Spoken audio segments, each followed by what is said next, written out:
গোপাল আর মদন হচ্ছে দুই বন্ধু। তারা পাশাপাশি বাড়িতে বাস করে। মদন অনেকগুলা মুরগি পালে, আর যে মুরগি দিয়ে তার সংসার চলে। সেই মুরগির ডিম বিক্রি করে মদন তার সংসারের সব খরচ বহন করে। আর এদিকে তার প্রতিবেশী গোপাল হচ্ছে খুবই একটা হিংসুটে লোক। গোপাল খুবই বাজে প্রকৃতির লোক। গোপাল তার এই মদনের এই মুরগি পালা পছন্দ করে না, কারণ মদনের মুরগিগুলো গিয়ে গোপালের সব কিছু নষ্ট করে ফেলে। আর যার কারণে গোপাল মদনের প্রতি অনেক ক্ষিপ্ত থাকে সব সময়, যেটা মদন আরও রাগান্বিত হয়। গোপাল সেটাই আরও বেশি করে। একদিন তো সকালবেলা দুই বন্ধু এই মুরগিতে তার গাছ খাওয়া নিয়ে তুমুল ঝগড়া বাঁধায়। এদিকে গোপালও ছেড়ে দেয় না, ওদিকে মদন তো ছাড়বেই না। তুমুল ঝগড়া শুনে এক পর্যায়ে মদন বেশি রাগান্বিত হয় এবং চিল্লাপাল্লা করে। আর এটা শুনে মদনের বউ ঘর থেকে বেরিয়ে আসে। সত্যি বলতে মদনের বউ লোকটা খুব ভালো, এদিকে গোপালের বউ খুব ভালো। কিন্তু দুই প্রতিবেশী বন্ধু মদন এবং গোপাল সবসময় ঝগড়া লেগেই থাকে। তারা একে অন্যকে একটু সহ্য করতেই পারে না। গোপাল চিল্লাপাল্লা করতে করতে বলল, আমার সীমানায় এরপর থেকে কোনো মুরগি আসলে আমি মুরগি মেরে ফেলবো। আর শুনে মদনের বউ বলে, না ভাই, আপনি এটা করবেন না। দয়া করে আপনার যে ক্ষতি হয়েছে সে ক্ষতিপূরণ আমি দিয়ে দিব। তারপরও গোপাল মোটেই রাজি না। গোপাল রাজি না থাকার একটাই কারণ, সে মদনকে সহ্য করতে পারে না। আর এই ক্ষতি করেছে বলে মদনের বউ সকালবেলা কিছু লাউ শাক নিয়ে গোপালের বাড়িতে যায়। গোপালের বউ দেখে অবাক, বলে, কি ব্যাপার দিদি, আপনি এত সকাল সকালে? তখন মদনের বউ বলে, দিদি, দাদা বলল আমাদের মুরগিগুলো নাকি আপনাদের সব লাউ গাছগুলো খেয়ে নষ্ট করে ফেলছে, পালং শাকগুলো নষ্ট করে ফেলছে। তাই ভাবলাম আপনাদের কিছু দিয়ে আসি, আপনারাও খান আমরাও খাই। এজন্য আমি সকাল সকাল আপনাদের বাড়ি এসে হাজির হয়েছি। এটা শুনে গোপালের বউ বলে, দিদি, এটা আসলে ঠিক না। আপনি কেন কোনো কষ্ট করে নিয়ে আসছেন? আমরা এক জায়গায় বাস করি, মিলেমিশে থাকবো। এদিকে গোপাল তো চার দোকানে বসে আড্ডা দিচ্ছে, আর মদনের উপর যে রাগ সেই বিষয় নিয়ে আলোচনা করছে। আর ওই আলোচনার মধ্যে ছিল গ্রামের দুইটা দুর্ধর্ষ চোর, যারা কোনো কাজকর্ম করে না, শুধু চুরি করে, ছিনতাই করে। আর তারা বসে বসে এটা দোকানে আলাপ করছিল আর শুনছিল।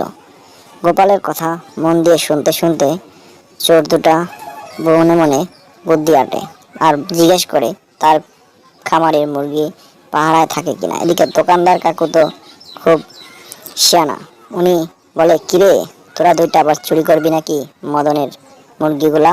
এটা করিস না, নতুন ধান্দা আসছিস তাই না? তখন গোপাল বলল, হেই, তুমি চুপ করো, ওদের চিন্তা ওদের করতে দাও, ওরা যেটা ভালো মনে করে ওরা সেটাই করবে, তুমি এটা নিয়ে বেশি কথা বলো না। তারপরে গোপাল চোর দুটার সাথে খুব আলোচনা করে নিল কিভাবে কি করতে হয়, ওদের পরামর্শ দিয়ে দিল।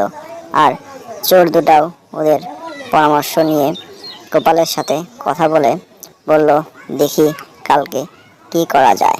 আর দোকানদার বলল, তোরা বাকি খাচ্ছিস আর এই চুরি করার টাকা দিয়ে আমার দোকানের বিল পরিশোধ করবি, তাই না? চোর দুটো ধমক দিয়ে দোকানদারকে বসিয়ে রাখলো। এদিকে মদন ও তার বউ খোশ গল্পে মেতে আছে, কিন্তু ওদিকে গোপাল তো চোর ঠিক করে রেখেছে, মদনের সব মুরগি চোর নিয়ে যাবে। বাড়িতে গেল, গোপালের বউ বলল, কি ব্যাপার, তোমার এত খুশি খুশি লাগছে? তখন গোপাল বলল, দেখো, মদন আমার সাথে বেশি চিল্লাপাল্লা করছে না, দেখো আজকে রাতে কি হয়, সকালেই তুমি জানতে পারবা। তখন গোপালের বউ বলল, কি ব্যাপার, তুমি আবার কি করেছো? তাহলে মদন দাদার কি কোনো ক্ষতি হবে? তুমি কোনো ক্ষতি করার চিন্তা ভাবনা করছো? সকালবেলা মদন দাদার বউ এসে কিছু শাকসবজি দিয়ে গেল।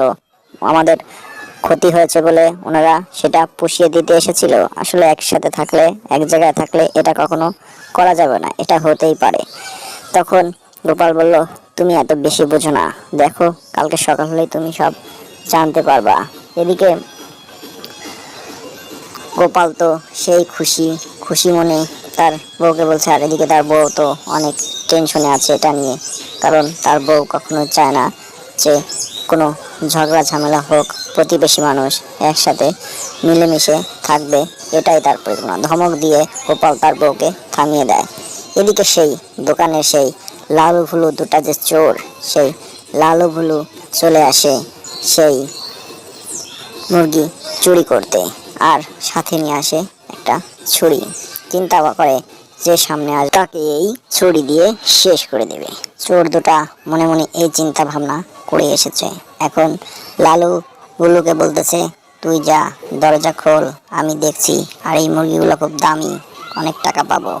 আর যখনই তারা হাত দিচ্ছে তখনই একটা শব্দ হচ্ছে, আর সেই শব্দ শুনে মদন দৌড়ে ঘর থেকে তাড়াতাড়ি বেরিয়ে আসে। আর লালু বলে, এই মদন তুই আসবি না, আসলে কিন্তু তোকে চাক্কু দিয়ে শেষ করে দেব। তখন মদন বলে, কে কোথায় আছো, আমাকে মুরগিগুলো বাঁচাও, মুরগিগুলো চলে নিয়ে যাচ্ছে। তখন এটা দেখে মদন তাড়াতাড়ি বলে, তোমরা আমাকে বাঁচাও বাঁচাও। তখন এটা শুনে তার বউ চলে আসে, আর তার বউকে আসা দেখে এই চিল্লাপাল্লা শুনে অবশেষে চলে আসে গোপাল। গোপাল আর থাকতে পারেনি, যেটা দেখে গোপাল বলে, এই শয়তান, তোরা আমার প্রতিবেশীর মুরগি নিতে এসেছিস আর আমি ঘরে বসে থাকবো। এসে গোপাল ধাপ ধাপ করে চোরদের পিটানো শুরু করে, আর এটা দেখে চোরগুলো পালায়। আর এভাবেই মদন বলে, কিরে গোপাল দাদা, তুমি আমাকে বাঁচাতে এসেছো? তখন গোপাল বলে, দেখো ভাই, যতই ঝগড়াঝাটি করি আমরা তো প্রতিবেশী, তাই না? প্রতিবেশীর বিপদ আপদে তো প্রতিবেশী আসবো। আর তোমার সাথে আমি যে ভুলগুলো করেছি আমাকে ক্ষমা করে দাও।